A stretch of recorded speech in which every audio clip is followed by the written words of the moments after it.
JURIN のソロデビュー曲 PS118 に作詞家として JURIN が名を連ねていることがレディットでも盛り上がっていました。反応を読み上げていきます。皆さんはもうご存知かと思いますが、もしご存知でない方がいらっしゃいましたら、ジュリンがデビュー曲の作詞者としてクレジットされています。彼女を誇りに思うだけでなく、彼女たちが活動にさらに力を入れ、一歩前進していることを誇りに思います。これは過去に起こらなかったことではありませんが、現在女の子の一人がクレジットされているということは、認知されるということだけでなく、法的な領域にも入り、例えばニュージーンズの問題やあらゆる法的な紛争、彼女たちが参加して作った曲を会社以外で歌うことができなかったという事実など、様々なことが起こるのを防ぐことができます。改めてこの話を持ち出したくはありませんが、彼女たちの幸せを願うなら、私にとってこれはとても大切なことです。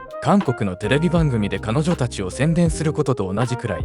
あるいはそれ以上に大切なことです。彼女たちがあらゆる面でアーティストとして扱われているという事実は、時に非常に残酷なこともある業界、世界的な業界です。において、彼女たちがうまくやっていて、何らかの形で支えられているという安心感を与えてくれます。この状況が今後も続き、彼女たちが正当な評価を受けられることを願っています。彼女たちはアーティストとして成長しており、私たちはそれを楽しみにここにいます。追記、ニュージーンズについて触れましたが、うまく説明できませんでした。申し訳ありません。私が言いたかったのは、隣接する経緯、ポップシーン出身のアーティストをクレジットすることは、個々のアーティストとしてもグループとしても、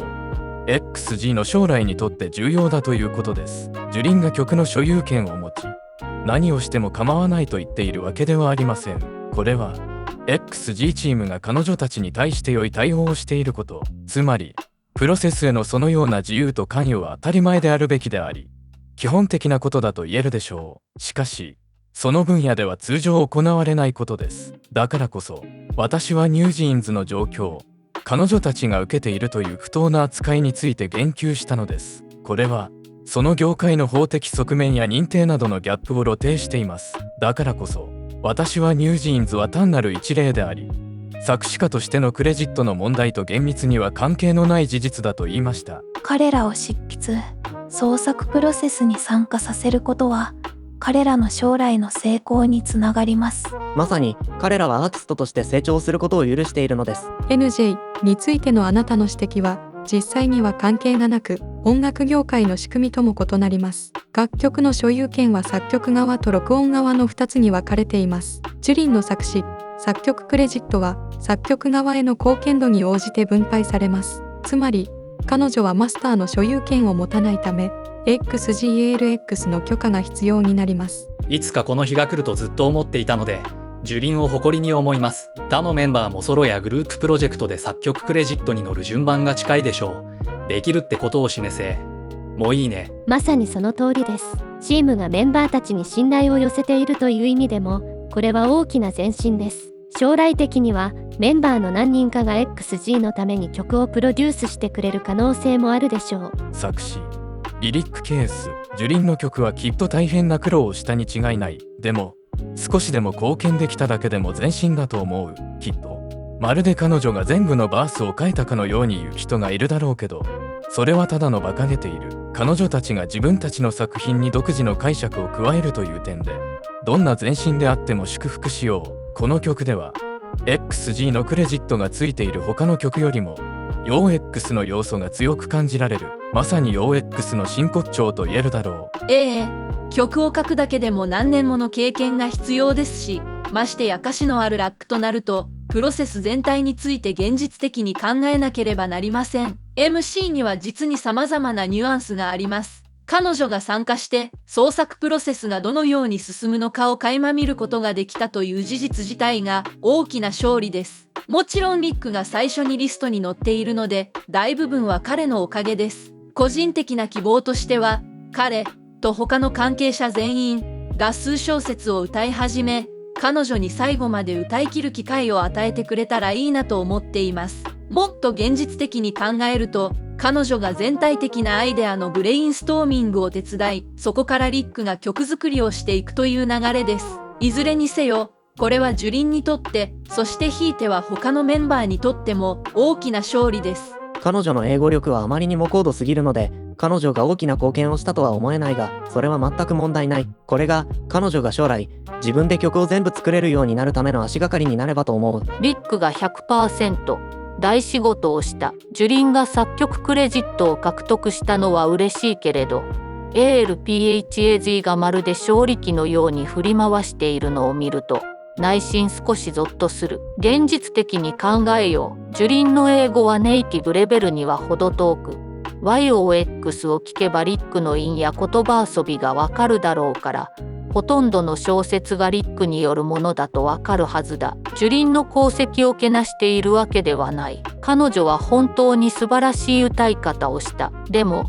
個人的にはファンとして、こういう点については常に正確かつ現実的に考えるべきだ。XG の才能はすでに素晴らしいのだから、誇張したり飾り立てたりする必要はない。よくぞおっしゃいました。そして冷静ですね。本当に感謝しています。ねえ、これを勝利の旗のように振ってみたらどう？歌詞に関してはジュリンが全てを担っているわけではないし、リリックスが主導するスタイルに比べれば彼女の貢献は小さいかもしれないことは理解している。ファンとして、これを彼女たちのキャリアにおける興味深い一歩として勝利のように振りかざすのは良いことですが、これはまだ小さな一歩に過ぎず、彼女たちはまだ始まったばかりで学びの過程にあることを認識しています。この2つは互いに排他的なものではありません。ジュリンは作詞家ではないことは承知していますが、彼女はこれまで貢献してきました。それは微々たるものかもしれませんが、それでも興味深く重要なことだと思います。今のところ、ファンがジュリンの歌詞の問題を大げさに騒いでいるとは思いません。そうですね。特に流れに関しては YOX のブループリントが見られますが、リックが彼らに歌詞の書き方やジュリンのアイデアを歌詞に取り入れることも教えていると思います。明らかに、この曲にはラプソディ以外にも作詞家が関わっているので、ジュリンがどれだけ貢献したのか気になります。今回は彼女の貢献が大きかったと思います。クレジットされているのはそのためですし、ラプソディがジュリンについて語ったことから、彼女はラプソディやリリック KS と密接に協力していたのではないかと思います。過去のように数項変更したりコーラスを変更したりするだけではなかったのだと思います。おっしゃる通り、彼女が全てを書いたわけではないと思いますが、彼女がより深く関わるようになったのは重要だと思います。YOX もここにいて、実際、似たような、とてもニッチな作品で、とても気に入っています。ジュリンが彼女と他のメンバーを火星人と呼んだことに気づいた人はいますか？これはもちろん、マヤとココナの両方が作詞作曲のクレジットにある、Show You Can でココナが、私は火星人です。と言ったことに関係しています。はい、XG は火星人の集団だ。歌詞は、次のようなラプソディの歌詞も、XG でコード化されています。私の才能で惑星をシフトさせる。私はエイリアンだ。ジュリンがどの程度作曲に関わっていたかは、スタジオに一緒にいなかったためわかりませんが、ファンとしてクレジットでジュリンの名前を見たら、まず彼女の関与を軽視してしまうのは、かなりまずい行為です。ただ一言、物事が良い方向に進んでいることを嬉しく思っており、彼らの未来に期待しています。真剣に、だって、まだこの曲は世界中でリリースされていないし、みんな軽視してるじゃないですか。現実的に考えるのはいいことだし、歌詞に3人の名前が出てくるのは誰だってわかる。でも、すぐに批判せずに、アートを楽しみ、参加が増えていくのを祝福するのもいいと思うんです。ファンがジュリンを作詞家として認めたことに怒っているとは思えない。そういう人はアンチに違いない。この認定は彼らにとって非常に迷惑なことだろう。なぜなら、XG とメンバーに対する彼らの非難は全て、毎回彼らに向けられるからだ。例えば、女の子たちが作詞を書いていないと言った時のように、彼らはすでに何らかの方法で作詞している。ジュリンはアーティストとして明らかに成長しています。曲全体を書き上げることを期待しているわけではありませんが、彼女はすでに曲の一部となっています。彼女は学び続けており、一番素晴らしいのは、ここでそれを実践しているところです。この曲には XG の名前が何度も登場し、宇宙的なテーマは GLA のテーマにぴったり合っているようです。この曲が CORE のフルアルバムに収録される可能性はあるでしょうか？正直、そうは思わない。アルバムとは別の曲かもしれないけど、XG のメンバーが歌っているから宇宙的なテーマと関連していて、彼らのテーマとしてとても存在感がある。XG には収録されているかもしれないけど、それはよくわからない。でも正直言ってそれは疑わしい。当時ラプソディは XG と親しい関係にあったから、その機会を生かすには絶好のタイミングだったんだと思う。アルバム収録予定ではなかったと思う。もしかしたら後からボーナストラックとして収録されるかもしれない。だから個人的には X の英語力は私たちが思っているよりも少し上達していると思います。知らないというより使っている自信があるからでしょう。とはいえジュリンが自分の母国語で作曲し翻訳も依頼した可能性もあると思います。例えばアイドルはメンバーでそうするでしょう。ソイエオンはユウキに中国語版の書き直しを依頼し、ユウキはソイエオンに韓国語版を依頼し、シュアは最近ソイエオンにタイ語を韓国語に翻訳してもらいました。私の記憶が正しければ、サイモンの初期のクレジットにはアーティストの翻訳作業が含まれていたはずです。いずれにせよ、X は私たちにはわからないことをたくさんやっています。コード付きの東京スペシャルを見た人なら誰でも知っています。私はクレジットを信用せず、本当の証拠もなしに儀式的なものだとは考えません。彼らは皆、現在もっと多くのことをやろうとしていると思いますし、それはすぐにわかるでしょう。ジュリンは流れをつかむのに優れた感覚を持っていると思います。彼女はここで正しく理解するためには本質的に知っていなければならないことをいくつかやっています。私はこのトラックをリミックスのコアバージョンのようなものだと思いました。これは私たちがあなたのジャンルを尊重し、あなたの優れた才能を尊重し、あなたの作品を愛するアーティストがいることを示しています。英語を話す人は英語を学ぶのがいかに簡単かに気づいていないことがあるように思います。英語で考えたり英語で書いたりするのは簡単ですが、韻を踏んだり歌を書いたりするのはまた別の話です。しかしこれらの女の子たちは子供の頃から英語を知っていたことを忘れてはなりません。ココナがインタビューでキーシャ・コールの曲の歌詞を全部覚えていると言っていたと思います。私自身英語のネイティブスピーカーではありませんが、英語は完璧に理解できます。英語で考えたり書いたりすることはできますが、きちんと書き留めようとはしていません。笑い。でも話すとなると話が違います。頭の中では言いたいことが明確に分かっているのに、口に出すと混乱してしまうんです。だから英語は世界共通なので、特に障壁にはならないと思っています。ラップやヒップホップのファンになると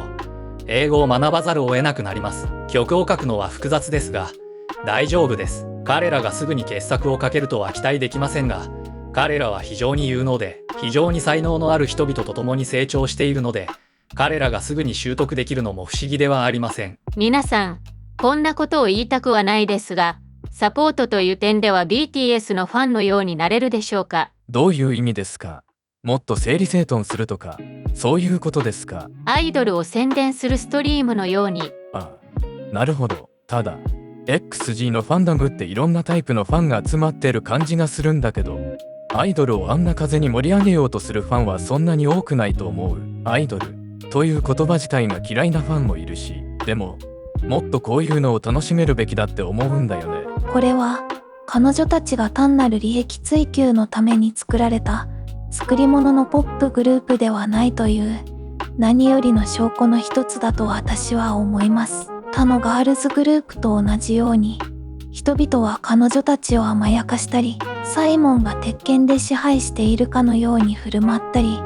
メンバーが自分のキャリアについて匿名性を持たないようにしたりします。彼女たちは最初からコラボレーションしており、彼は常に彼女たちが行うすべてのことに積極的に関わるようにしています。これはグループを代表する作品かもしれませんが、結局のところ彼女のソロプロジェクトなので、彼女は可能な限り制作に携わるべきです。これは彼らが単なるパフォーマーではなく、アーティストであることを示す良い兆候です。そうですね。サイモンが言うように強い個性を持ったグループを作るという点と非常に一致しています。これはガールズグループとしてのイメージだけでなく、アーティスト自身としても当てはまると思います。より多彩なアーティストとして成長するための一歩と言えるでしょう。